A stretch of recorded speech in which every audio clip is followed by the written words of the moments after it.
Sweden has a problem that most countries would absolutely kill for. They're already a giant in the world of clean energy. But it turns out even being one of the best isn't good enough. They're about to go on one of the most ambitious energy quests on the entire planet.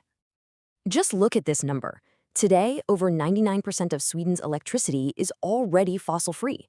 I mean, that is a staggering achievement. It's all powered by this incredible trio of hydro, nuclear, and wind. It's a figure most nations can only dream about. Right? With a grid that clean, you'd think they could just declare victory and call it a day. But that's where this whole story gets really interesting. Sweden has set its sights on a challenge that makes its current success look like just a warm-up act. So what is this monumental quest? Well, it's not just about clean electricity anymore. We're talking about a total transformation into a completely fossil-free society, the whole shebang.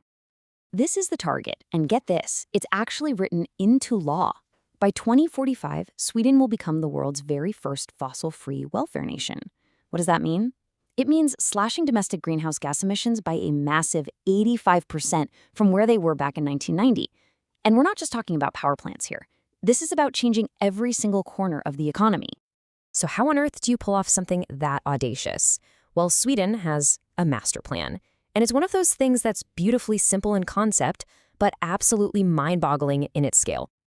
Yep, that's the core idea.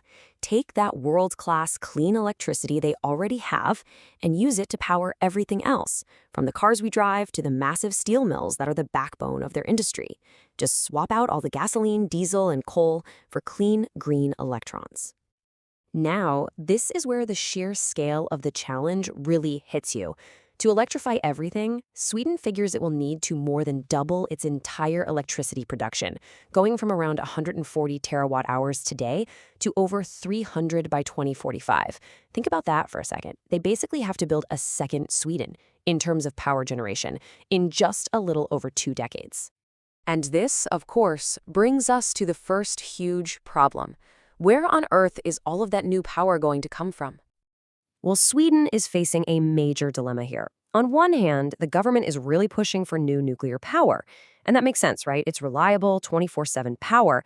But it's also incredibly expensive and takes a very, very long time to build.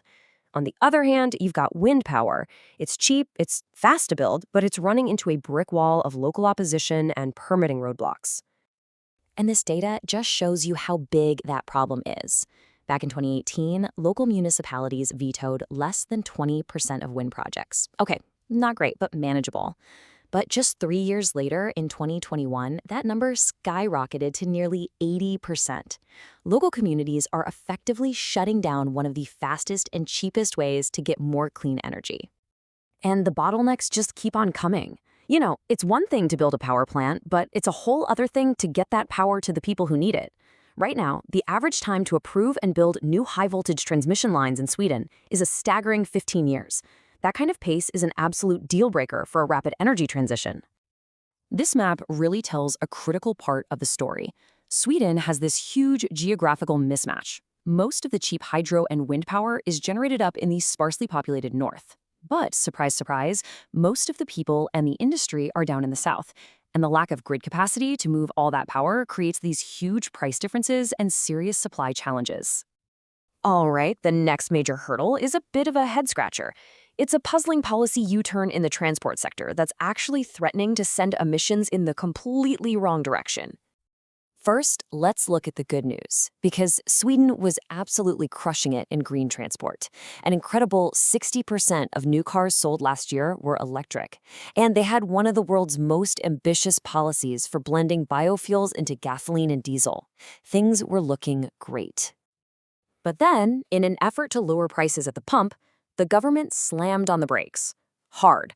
They slashed that super ambitious biofuels mandate from over 30% all the way down to the EU minimum of 6%. Now, after a lot of public and expert pressure, they did reverse it slightly, but the policy whiplash has put the country's 2030 climate goals in jeopardy and created just massive uncertainty for everyone. And you don't have to take my word for it. The International Energy Agency, in its official review, pointed this exact problem out.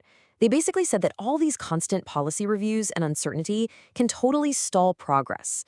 For investors who are planning these multi-billion-dollar projects, that kind of unpredictability is a major, major red flag. But okay, it's not all roadblocks and problems.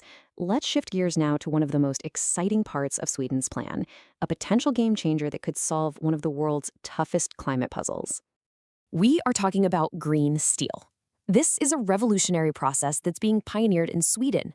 So instead of using coal to turn iron ore into steel, which, by the way, creates enormous CO2 emissions, it uses hydrogen that's been made with fossil-free electricity.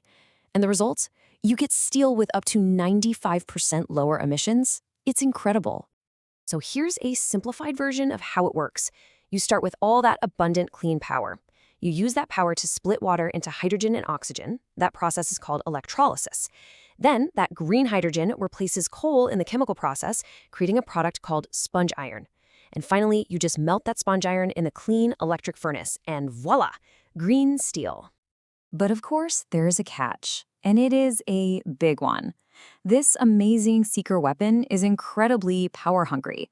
The IEA estimates that just the hydrogen production for Sweden's new industrial projects could demand up to 100 terawatt-hours of electricity. And suddenly, we are right back where we started with that great power challenge. So, facing these colossal challenges and these incredible opportunities, what's the path forward? Let's take a look at the final verdict from the experts at the International Energy Agency. Their advice is really clear and direct. First, stop pitting nuclear and wind against each other. You're going to need both, so create a level playing field. Second, urgently fix those permitting bottlenecks for new power and for the grid. That's the biggest handbrake on your progress. Third, create a clear national strategy for hydrogen so investors know the rules of the game. And finally, the big message over all of it, the time for studies and debate is over. It's time to build. Ultimately, what's happening in Sweden is on the absolute cutting edge of the global energy transition. The challenges they're facing, local opposition, gridlock, policy uncertainty, and massive power demands, these are the same challenges the entire world will have to face sooner or later. Sweden is literally writing the playbook in real time. The big question is, will it be a story of triumph, or will it be a cautionary tale? The whole world is watching to find out.